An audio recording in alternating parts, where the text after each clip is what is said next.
Chapter 21.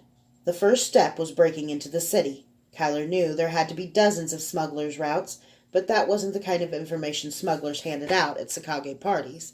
He did know what he was looking for, though. It would be hidden within a few hundred paces of the walls, and it would emerge somewhere onto rock so as to not take hoof prints and wagon tracks.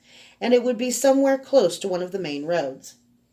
On the low hills surrounding the city, a month ago buildings had lined every road: taverns, farmhouses, hostelries, and any of the innumerable trade houses that catered to travelers who hadn't the coin for accommodations or services in the city. Now, there were no buildings. The Syrians had taken everything. They had dismantled every building and brought the materials into their camp. Kyler could only imagine the frenzy the Sakage must have been in, trying to decide which tunnels to collapse and which to salvage, hoping to preserve their own way out of the city if all else failed. He moved for the Syrian camp slowly, dodging from shadow to shadow. He'd skewed invisibility for a hazy black, hoping it would be harder to see than the odd distortions of sleet hitting something that wasn't there.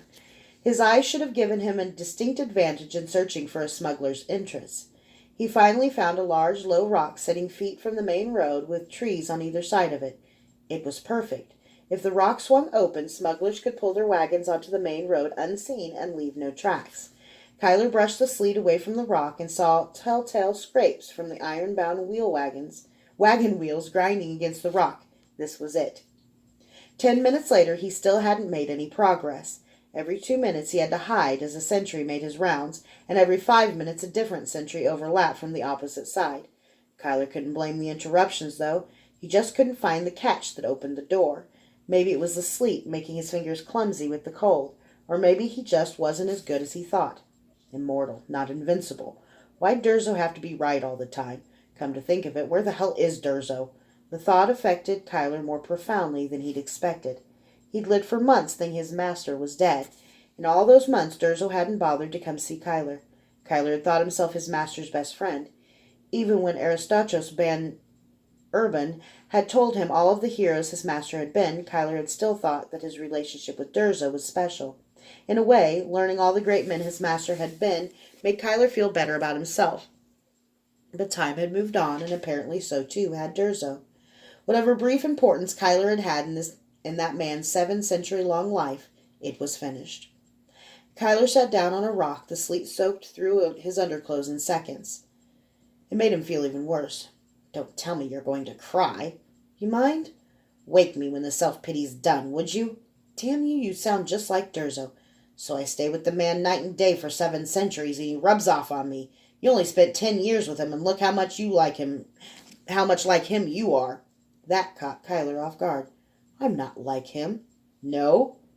You're just out here trying to save the world by yourself. Again? By coincidence? He did this kind of thing a lot? Ever hear of the Milton regression? The death of 6 kings? The Mendasian uprising? The escape of the Grass twins? Kyler hesitated. Actually, no? The Kakari sighed. Kyler wondered how it did that. I'm an idiot, Kyler said. He stood up, his butt numb. An epiphany? Long overdue, too. But then I've come to expect small things. Kyler walked to the wall. The last few hundred paces were empty of Syrian soldiers. None of them were foolish enough to stray within bowshot. The only place the Syrians had moved closer was around the shores of the Plith, where they were moving great quantities of rock to fill in part of the river. All along the shore and the approach to it, they'd built a corridor to protect the workers from arrows. The witches had protected every approach to the city except the river. Kyler supposed that they'd figured a couple of meisters standing on either bank could keep any ships or swimmers from making it through the narrow passage. The Syrians didn't have that luxury. This was where Garwashi would attack. Once one bank was filled in enough, he could start sending skirmishes in. If the Caesari came and fought one-on-one with Cenarian soldiers, Kyler had no doubt who would have the larger pile of corpses at the end of the day. Kyler walked to the wall. The great stones had been hardened with spells and fitted more tightly to their neighbors than weight and mortar could accomplish. Kyler brought the Kakari to his hands and feet. I should make you swim. Kyler smirked and felt the stone dimple under his fingers and toes. He began climbing. Any hopes he had that Tara Grayson wasn't going to do something stupid died as he reached the top of the wall. With 4 hours until dawn, men were already preparing to attack the Caesari. Most of the soldiers were still asleep and the horses still in their stables, but a huge area had been cleared inside the south gate. Flags had been planted so that the regiments could find their positions first thing in the morning, and squires were scurrying about, making sure armor and weapons were in top condition.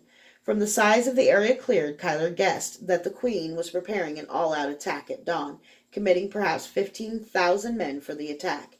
He squinted at the flags, doing the math. He wouldn't have said she had so many men. The answer was in the flag nearest the gate. More than one flag bore a rabbit. The Queen had conscripted rabbits and put totally untrained peasants at the spearhead of the attack on the most highly trained Caesari in the world? Genius. It was one thing to throw your peasants against the other side's peasants when you had space to try to bring in cavalry from the side or something, but when the Cenarians came pouring out the gate, Garwashi Caesari would meet them immediately. The battle would be confined to one front. The peasants would find themselves all alone, getting slaughtered, unable to move forward because of the Caesari, unable to move back because the rest of the army was trying to get out the south gate. It would probably only be minutes before they panicked, and then it was only a matter of how many people would be slaughtered before Luke Grayson called off the attack and tried to shut the gates before the Caesari got into the city. Cuyler dropped into the great yard and stole a leather gambeson from a pole, along with trousers and a tunic. A minute later he stepped out from behind a smithy as a boy hurried past pushing a cart filled with cheap swords and polearms. "So, the rabbits get to lead the attack? Hit 'em at dawn?" Cuyler said, waving at the battle flags. "How'd that happen?" The kid lit up. "We volunteered." "I know a man who volunteered to snort curry pepper sauce. It didn't make it a good idea."